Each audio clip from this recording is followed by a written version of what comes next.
মানুষের সাথে কখনো অমানুষের মতো আচরণ করবেন না।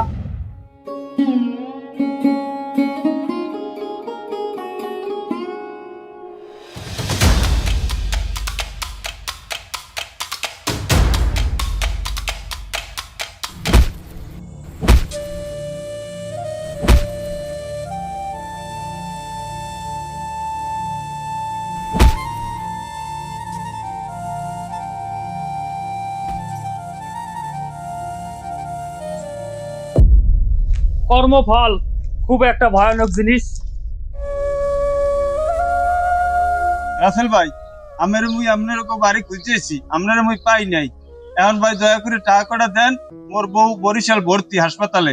এখন মোর টাকা লই যাইতে হবে ভাই, একটু তরতর করে দেন ভাই, দয়া করে দেন ভাই। এবারে তোর কি ঠেয়া দেবো? আয় কি ঠেয়া দেবো তোর? পাও কথা পাও কই টাকাটাও দিতাম না। যা কামে যা। আমার টাকাটা আপনি দেবেন না? না দেবো না, দেবেন না? না দেবো না, পারলে আদায় করিস। যা কামে যা। হে আল্লাহ, তুমি এর পতন হইয়া নিও আল্লাহ, তুমি এর বিচার করিও আল্লাহ।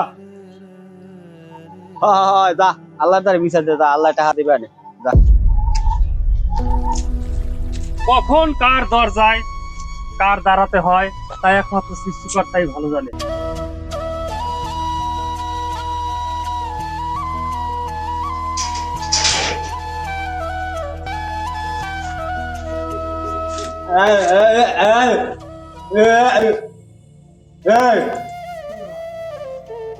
আমরা তো চেনা চেনা লাগে চাচা, আপনি তো হে লোক।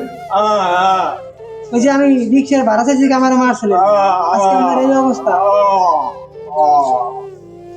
আল্লাহ কখন কি করে বোঝা বড় দায়। আল্লাহ চাচা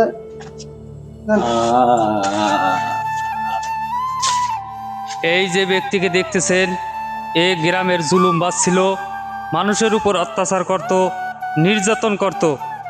দেখুন আজ তার শেষ পরিণতি। আপনি এখন যা করবেন তার কর্মফল একদিন আপনার ভোগ করতেই হবে, এটাই নিয়ম।